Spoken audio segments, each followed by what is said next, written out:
Welcome back. So as promised, the Calgary Flames have reached 10 wins in a row. Here's the video. Now I've done a video on Pittsburgh, I did a video on Colorado, and in both cases the teams did not reach 11 wins in a row, which may very well happen to Calgary as well. It's not that odd that you'd see a team lose a game here and there. But this has been an impressive streak, and they've won 12 out of 13. Their last loss was a 5-1 loss at St. Louis on January 27th, and that was after they destroyed St. Louis in a home game. So really, for Calgary, they've been rolling for a while now, and the rest of the league, I think, has started to take notice.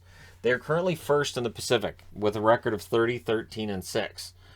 They are 4 points ahead of Vegas. They have 2 games in hand on Vegas. They are 7 points ahead of both Edmonton and LA. They have a game in hand on both. And they're 9 points ahead of Anaheim with 3 games in hand on Anaheim. So they've played less games and they've got more points. It's a perfect scenario, right? Like if you're trailing a team but you've got games in hand, there's still that pressure, right? You have to win those games in hand for that to matter. For Calgary, they're in this position of kind of luxury right now. And so this winning streak is impressive to me. I've seen comments and I've interacted with some of the comments about the opposition. The opposition is not as important as the fact that they're winning games decisively. They're winning games in regulation. When I do these videos on winning streaks, you'll often see overtimes. You'll see shootouts. I treat shootouts like ties because in the playoffs you don't have shootouts. So you don't have 3 versus 3 overtime either. So to me, the regulation wins are more impressive. And for the NHL, the regulation wins more impressive as well, because if 2 teams tie for the last playoff spot, regulation wins are the first tiebreaker. So it's a 1-0 win to start this, and it's an overtime win to start this winning streak at home against Vancouver. Johnny Gaudreau with the winner at 29 seconds of overtime. It was not an exciting game on any level, but Calgary outshoots Vancouver 32-15. Neither team had a lot of really good looks in that game. It was slow, but the power plays were slow as well. Calgary 0 for 4, and their penalty kill was 3 for 3. So I wanted to look at the special teams on this too, because the penalty kill has been remarkable for Calgary throughout this streak. So that's not what screams a huge winning streak, right? That was a game that mercifully was over at 29 seconds of overtime when Gaudreau scores. The following game, they go to Dallas and they win 4-3. Shillington scores the winner at 18-13 of the third period. So close to the end of the game, and they get the winner. The shots were 40-28 in favor of the Calgary Flames. Their power play goes 0 for 2, but their penalty kill 3 for 3. So their penalty kill is perfect through 2 games. Then they go to Arizona. They win 4-2. Tanev gets the winner at 15-15 of the second period, so the winner scored a little earlier. The shots were 50-28 for Calgary. So they're out shooting their opposition by a lot. 32-15, 40-28, 50-28. Their power play 0 for 2, their penalty kill 1 for 1. So they're getting a lot of shots, and they're not allowing a lot of shots, and they're winning these games. Now they come home for a long homestand. The one thing with Calgary this year had been they played very well on the road. Excellent game on the road. Then they'd come home, and it was kind of mediocre. And it was this odd separation between the road version and the home version. And Mangiapane was a good example of that, where almost all of his goals were scored on the road until this homestand.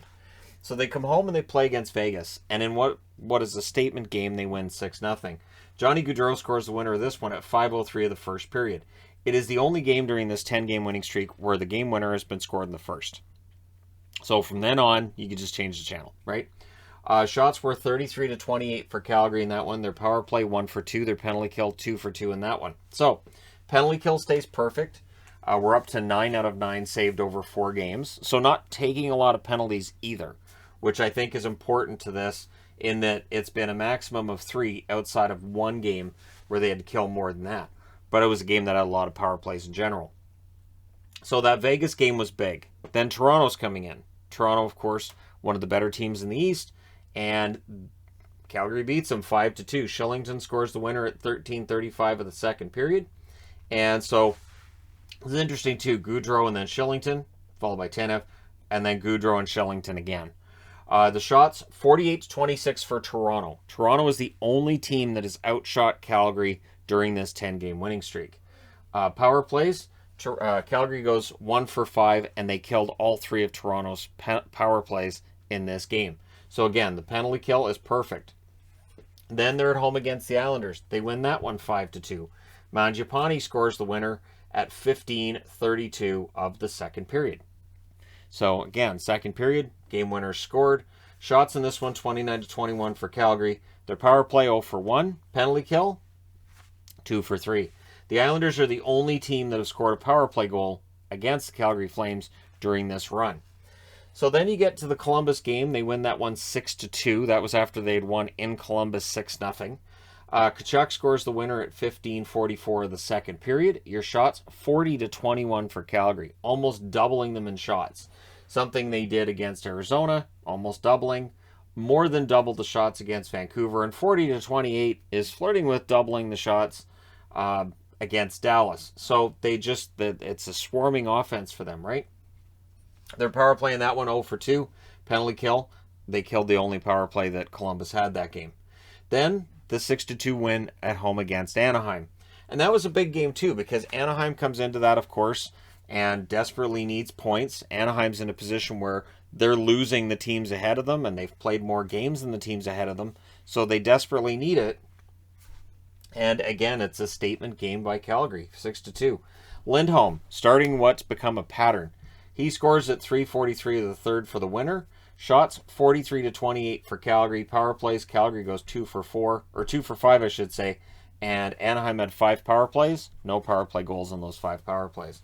Then the home game against Seattle. It's the homecoming for Giordano. It's this big emotional experience. By the end of the game, he's just another player. Lindholm with the winner at 7:31 of the third period in that one. So close game, 2-1 win, but the shots weren't close, 37-23 for Calgary. They did not have a power play. They killed the only power play that Seattle had in that game. Then they have the 3-1 win against Winnipeg yesterday, which is why we're here. Lindholm with the winner again at 19:13 of the third period. So that's an 8-game goal-scoring streak for Lindholm. And in the last 3 games, by my count, he's had the winning goal in each game. Shots, 31-23 for Calgary. Power plays, 1 for 4 for them. And the penalty kills, they kill all 3 against Winnipeg. And Winnipeg's power play looked good at points, but in the end, Calgary kills them off. So what's interesting with Calgary is there's some top heaviness to their scoring. A little bit. Gaudreau, Tkachuk, Lindholm, Mangiapane, all of them have more or 20 goals or more, which is remarkable, right? They've only played 49 games. They've got 4 20-goal scorers already. But if you look at the list, you've got Coleman with 10. You've got Lucic with 9. And so, yeah, I mean, there's some good depth there. But the question then becomes one of, if you shut down their first line in the playoffs, what's going to happen? And that's the question mark I think we're going to have right up until we get to the playoffs. It's similar to a Boston setup where it looks kind of top-heavy with the scoring. Sometimes that can work, as it did for Boston in 2019. And so we'll see with Calgary what the experience of Coleman's able to bring them in the playoffs, as well as his scoring touch. Their goaltending has been remarkable. Markstrom, 23-10-5, 928 save percentage, 8 shutouts thus far. Vladar, 7-3-1, 911 save percentage, 2 shutouts thus far this season. And it's a huge part of the reason that Calgary's on the run they're on. But keep in mind that while there's the 8 shutouts for Markstrom, and you might be able to say, well, they're being carried by their goaltenders, the reality is that while they're not allowing a lot of goals, that's 5, 7, 9, 11, 13, 14, 15 goals allowed in their last 10 games. They're not allowing a lot of shots either. So, very good goaltending, but they're not making it so the goaltenders have to steal the games. They're playing very, very well. They're scoring a bunch. 1, 5, 9, 15, 20, 25, 37, 39, 42. So they've scored 42 goals during this 10-game winning streak. 4.2 goals per game will win you a lot of games.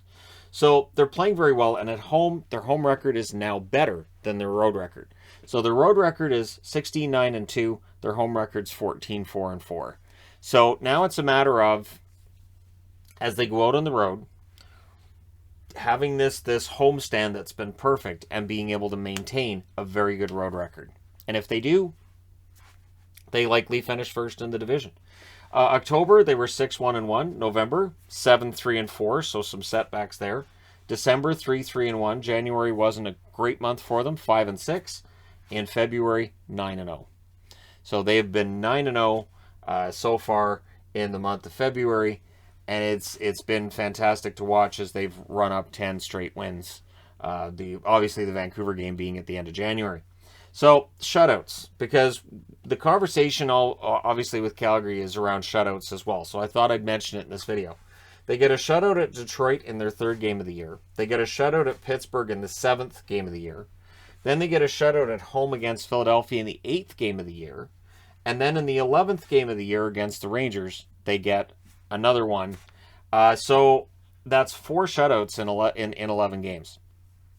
It's slowed down a bit since then. At Ottawa, game 15, they get the shutout there. At Buffalo, game 17, they get the shutout there. So that's 6 shutouts in their first 17 games. But again, game 19, they go to Boston. They get the shutout there as well. And then it's game 38 before we see the next shutout at Columbus. Game 40 at home against Vancouver, they get the shutout. Game 43 at home against Vegas, they get the shutout. So they're in the realm of some really, really strong defensive teams, right? 1928, 1929 is the NHL record for shutouts in a season. 22 shutouts in 44 games for the Montreal Canadiens. But this is before a lot of the modern day hockey was in place. The game was completely different in 1929.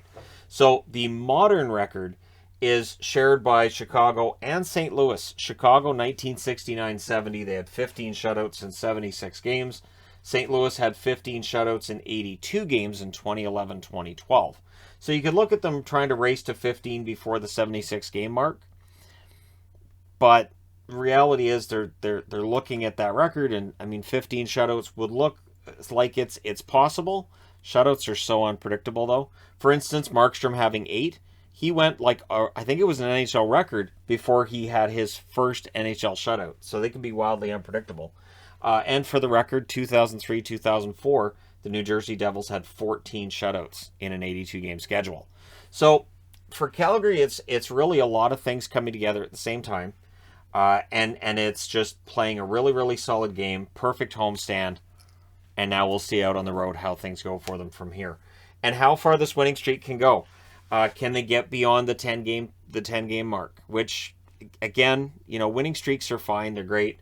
The thing is that Columbus and Minnesota had huge winning streaks a few years ago, lost in the first round. So that's the key thing is make sure you're...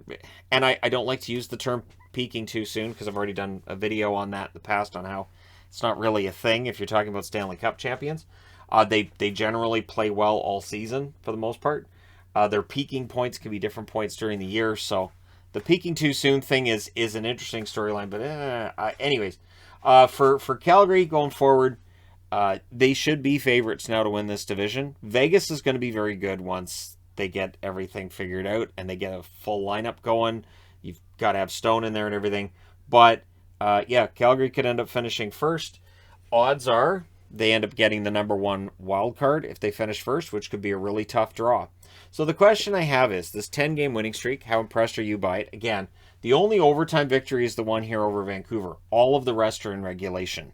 It's 9 regulation wins in a row, which is nothing short of remarkable. So there's not really asterisks you can throw on the winning streak, outside of maybe saying, well, these teams weren't necessarily that strong. But again, you win the games on your schedule, and they've shown that they can beat top teams. Like I said, before this winning streak started, their last loss was against St. Louis, 5-1, who they had defeated 7-1 not that long prior. So we'll see if they can keep it up. Let me know your thoughts. Is this the year that Calgary maybe goes on a run in the playoffs? Let me know your thought about that as well. Don't forget to hit like and subscribe if you're browsing your way through, you just happened upon this video. Thank you guys so much for watching, for all your support. I will talk to you again soon.